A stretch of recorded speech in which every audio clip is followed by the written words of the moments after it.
Hi everyone, ఈరోజు నేను చేసుకోండి 1 pot బ్యాలెన్స్డ్ లంచ్ రెసిపీ మీతో షేర్ చేసుకుంటాను. శనగలు, బఠానీ, అలసందులు ఇవన్నీ నానపెట్టి పులుసుకు పెట్టాను.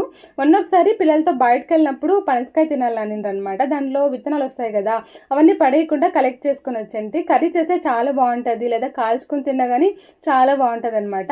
వాటిని చిన్న చిన్న పీసెస్ లాగా చేసి వేసాను. ఇంకా పొటాటో కూడా చిన్నగా కట్ చేసి పెట్టాను.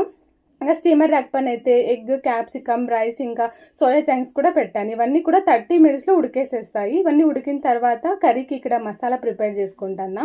పచ్చి కొబ్బరి, గార్లిక్, కొత్తిమీర, దాల్చిన చెక్క, లవంగాలు, సోంపు, అల్లము, ఆనియన్, టమాటో వేసి ఒక 1 tablespoon ధనియా పౌడర్ కూడా వేసుకుని మెత్తగా గ్రైండ్ చేసుకుని మసాలా ప్రిపేర్ చేసుకోవాలన్నమాట.